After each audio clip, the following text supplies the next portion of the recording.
Assalamualaikum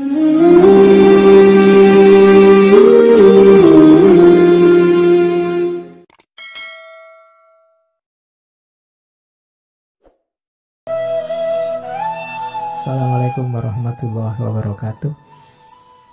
Puasa kita pada tahun ini kelihatannya ada di tahun, kalau banyak orang menyebutnya tahun politik,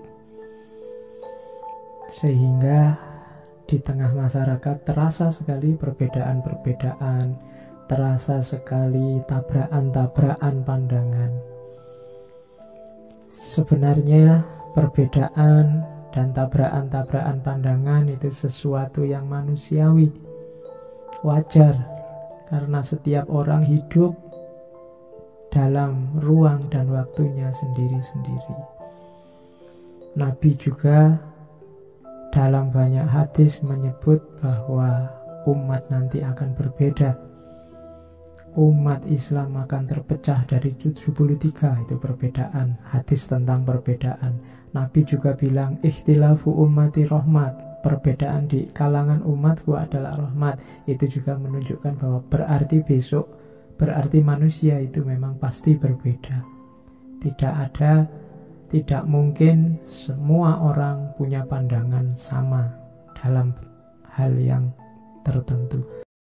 Pada kesempatan kali ini ada baiknya kita ungkapkan sebagai pelajaran tentang adabul ikhtilaf, adab etika perbedaan, untuk mengisi hari puasa kita, biar puasa kita tidak rusak pahalanya gara-gara kita berbeda pendapat dengan orang lain. Pada kesempatan kali ini saya bawakan satu kitab tipis yang luar biasa dari Syekh Toha Jabir Al-Alwani yang judulnya Adabul Ikhtilaf fil Islam, etika berbeda pendapat dalam Islam. Mari kita perhatikan katanya Syekh Toha Jabir Al-Alwani, perbedaan pendapat itu ada yang jenisnya ikhtilaf. Yang ikhtilaf ini nanti kadang-kadang naik kelas jadi jadal. Yang jadal ini nanti kadang-kadang naik kelas jadi syikok. Ini yang kita harus hati-hati. Ikhtilaf itu berbeda dan sifatnya manusiawi. Setiap orang sangat wajar berbeda, punya pandangan yang tidak sama dengan yang lain. Jadi itu ikhtilaf. Saya punya dalil sendiri, mereka punya dalil sendiri. Saya punya panutan sendiri, mereka punya panutan sendiri. Sehingga apa yang saya anggap kebenaran mungkin berbeda dengan kebenaran dalam pikiran orang lain. Itu ikhtilaf. Inilah yang sifatnya manusiawi. Kadang-kadang ikhtilaf itu naik kelas jadi jadal. Jadal ini berdebat. Setiap orang bersikukuh atas pandangannya, terus ingin meyakinkan orang lain bahwa aku benar dan kamu salah. Jadal ini mengimplikasikan adanya perbantahan, adanya diskusi untuk menunjukkan benarnya pendapatku dan salahnya pendapatmu. Ini jadal. Dan sebagai catatan, untuk naik ke level jadal, kita harus tahu ilmunya, tahu tekniknya, dan ngerti dalil-dalil dasar-dasar yang dibutuhkan.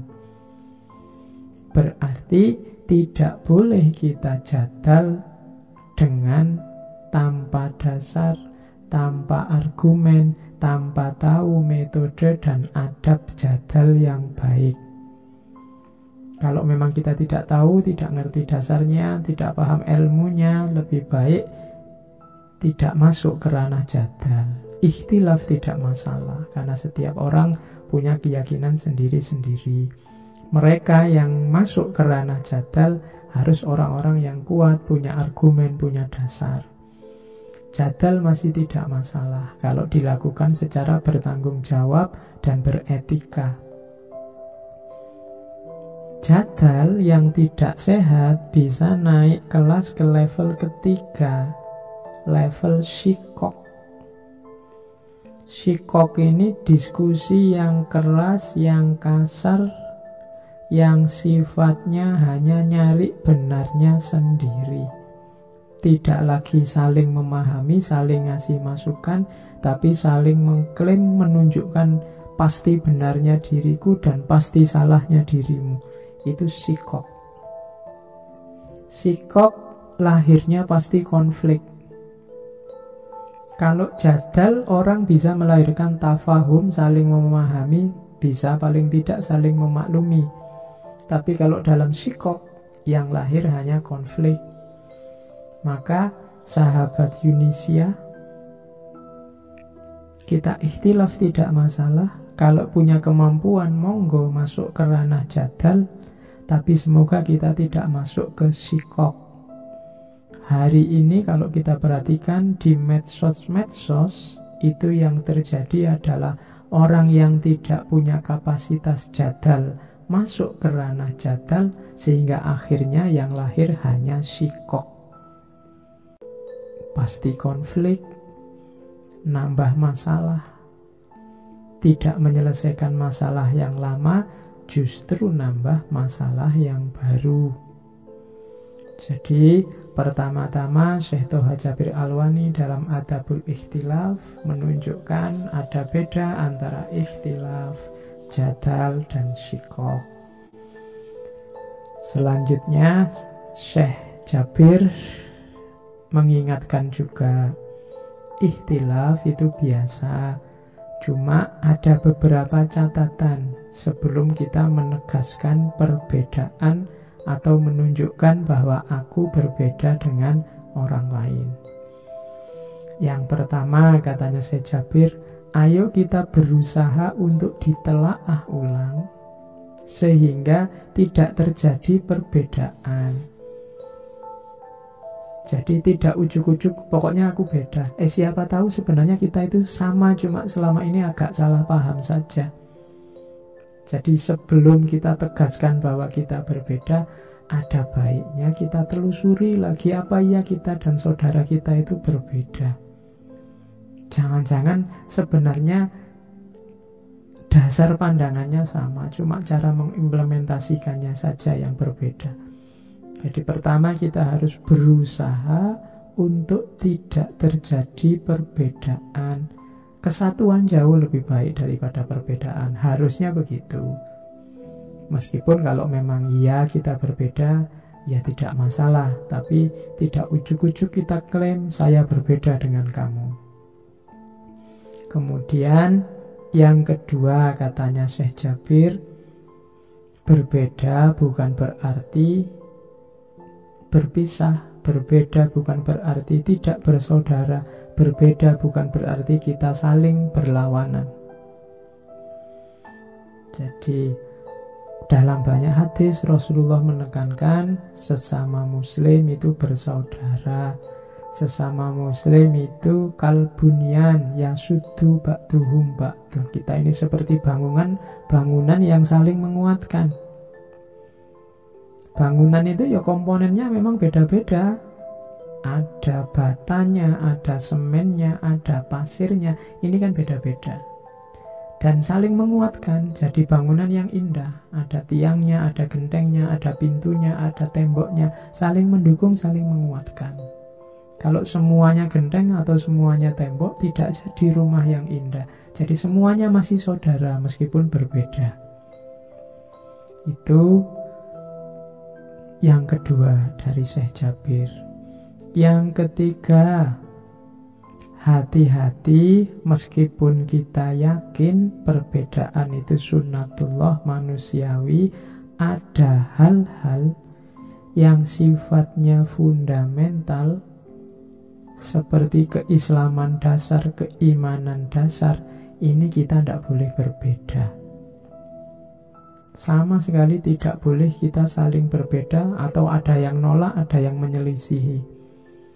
Rukun Islam 5 misalnya, ya sudah itu rukun Islam. Rukun iman yang 6, ya sudah itu rukun iman. Di level itu kita harus sama. Itulah hal-hal fundamental, itulah pembangun identitas kita. Orang yang tidak setuju ini bukan lagi ikhtilaf, tapi sudah khilaf. Khilaf itu sudah kebalikan dari kita, sudah, kalau bahasa kasarnya dia sesat. Sudah bukan kita lagi. Kalau sudah bukan kita, tidak ada hubungannya sama ikhtilaf, dia sudah di luar kelompok. Nah, itu untuk yang hal-hal fundamental dasar. Jadi berbeda itu manusiawi, tapi pembangun identitasnya harus sama. Untuk hal-hal fundamental tidak boleh ada perselisihan, kita harus sepakat. Meskipun nanti implementasi, manifestasinya dalam beberapa hal ada yang berbeda. Itu yang ketiga sebelum terjadi ikhtilaf. Yang keempat, katanya Syekh Jabir, agama menyuruh kita untuk watawasau bil haqqi watawasau bis sabr. Kita berbagi pengetahuan, kita saling menasehati tentang kebenaran dan dengan kesabaran. Berbeda oke, tidak sama oke, tapi bukan berarti seperti saya bilang tadi kita berpisah, kita bukan lagi saudara. Tetap kita harus saling berbagi, saling share, saling memberi kebaikan, saling berbagi pengetahuan dengan sesama. Jadi yang keempat itu sebelum kita menegaskan terjadinya ikhtilaf. Kemudian katanya Syekh Jabir lagi, yang kelima, hati-hati dengan pilihan panutan kita. Jadi katanya Syekh Jabir, utamakan para ulama, para fuqaha yang pengetahuannya mendalam, perilakunya soleh, sosialnya juga diterima. Jadi wawasannya dalam, perilakunya baik, dan di masyarakat dia diterima. Itu bisa jadi ancer-ancer, karena kita ini kelompok awam, bisanya kan cuma manut para ulama, para faqih, orang-orang pinter. Karena kadang-kadang panutan kita inilah sumbernya ikhtilaf. Maka harus kita hati-hati. Kemudian yang keenam, kalau ada saudara kita mengingatkan, kalau ada saudara kita tawasau bil haqqi, harus kita terima. Kita terima dengan baik, kita pedulikan, kita dengarkan. Bahwa urusan selanjutnya kita setuju atau tidak, ya monggo, itu keputusan kita. Tapi berterima kasihlah pada siapapun itu saudara muslim kita yang masih mau mengingatkan, masih mau menunjukkan jalan yang baik, masih mau memberi peringatan. Itu menunjukkan mereka masih menganggap kita saudara. Kita harus berterima kasih. Meskipun seandainya pada akhirnya kita tidak cocok, kita tidak setuju dengan apa yang mereka katakan, tapi kesediaan untuk berbagi kebaikan, watawasau bil haq, watawasau bis sabr, itu tetap harus kita apresiasi.